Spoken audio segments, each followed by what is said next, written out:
Bonjour à toutes et à tous, bienvenue sur Soldats du Salut, bienvenue dans une nouvelle méditation euh, à partir de la lettre de Jacques toujours, et nous sommes donc au verset 20. Au verset 20 où Jacques nous exhorte à être lent à la colère. Juste avant il dit qu'il faut qu'on soit rapide ou prompt à écouter la parole de Dieu, lent à parler nous-mêmes, lent à la colère, car, verset 20 nous dit Jacques, la colère de l'homme n'accomplit pas la justice de Dieu. Alors là, on arrive sur un thème absolument essentiel, me semble-t-il, de la vie chrétienne. C'est le thème de la colère. Aujourd'hui, évidemment, on a peur de parler de la colère de Dieu, on n'aime pas parler de ça. Et je pense que c'est pour une raison très simple, c'est que souvent nous pensons que eh bien, Dieu est comme nous et que la colère de Dieu en fait est notre colère. En réalité, la colère de Dieu et la colère des hommes sont deux choses radicalement différentes. Et en tout cas, c'est ce que nous dit ici très clairement Jacques. Premièrement, il y a évidemment il y a un danger à éviter, c'est d'utiliser la parole de Dieu pour nourrir notre colère, pour juger et condamner des personnes, des catégories de personnes selon leur choix, que ce soit choix politique, choix moral.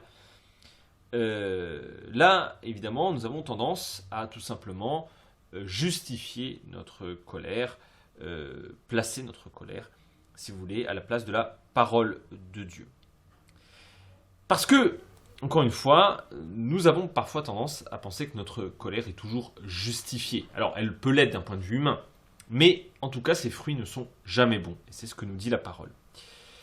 Parce que s'il y a une colère, elle est celle de Dieu. Mais la colère de Dieu est radicalement, mais alors vraiment radicalement, différente que celle des hommes. Quand Dieu est en colère, quand Dieu juge, ce n'est pas pour détruire, mais c'est pour sauver. Si vous voulez, d'un certain point de vue, la colère de Dieu n'est jamais le dernier mot de Dieu. Le but de la colère de Dieu est toujours de sauver sa créature.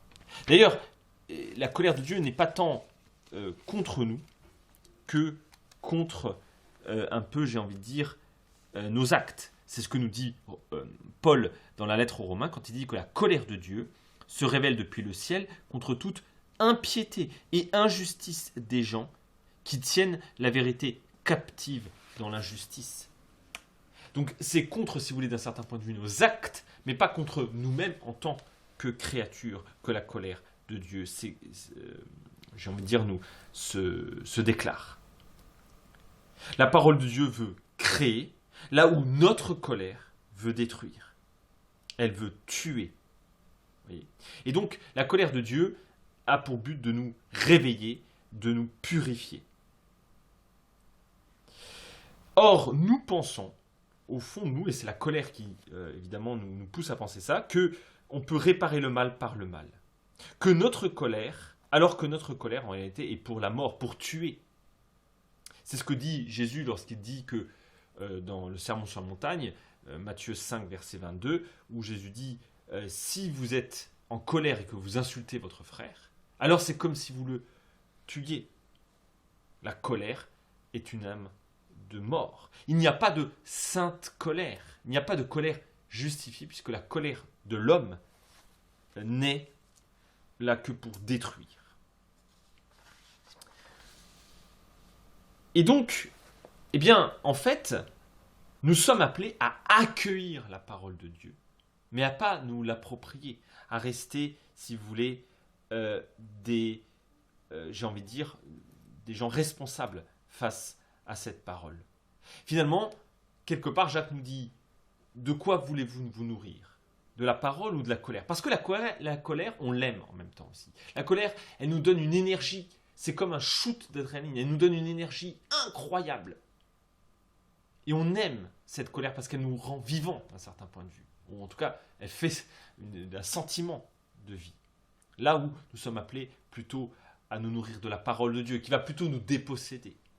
N'est-ce pas ? Mais en même temps, il y a une opposition radicale entre se nourrir de la colère et se nourrir de la parole. C'est deux attitudes radicalement différentes. De qui voulons-nous être les enfants? Enfants de la parole, engendrés par la parole ou engendrés par la colère. Mais ce qui vient de notre colère, en tout cas n'accomplit pas la justice de Dieu. Aucune colère ne peut accomplir la justice de Dieu. Finalement, c'est ça l'attitude de prière. La prière est un acte, l'état d'esprit de prière est un acte où nous nous rappelons que nous ne sommes pas Dieu et que Dieu n'est pas nous. Elle est de laisser Dieu être Dieu et de nous-mêmes nous remettre à la juste place. Ce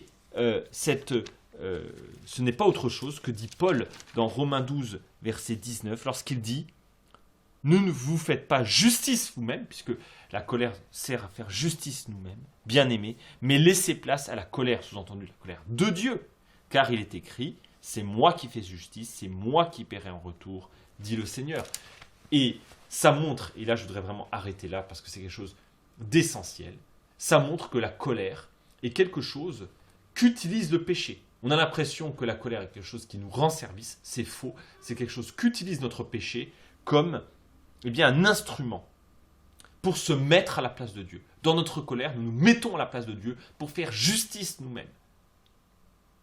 Même si ça peut être pour la gloire de Dieu, pour des bonnes intentions. Je rappelle que l'enfer est pavé de bonnes intentions.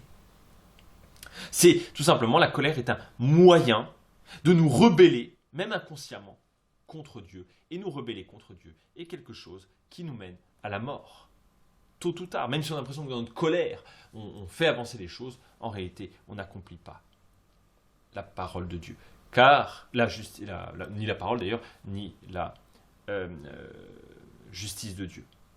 Car, et je terminerai sur cette phrase de Jésus, Jésus dit « Cherchez d'abord le royaume de Dieu et sa justice, et alors toutes choses vous seront données par-dessus en plus. » Nous sommes appelés non pas à vouloir rétablir les choses par notre colère, mais à chercher d'abord le royaume de Dieu et sa justice. Or, la justice de Dieu ne peut en aucun cas être accomplie par la colère humaine. Voilà quelques indications. Mais je vous invite à la prochaine où nous irons un peu plus loin. Mais d'ici là, restez sans les feux.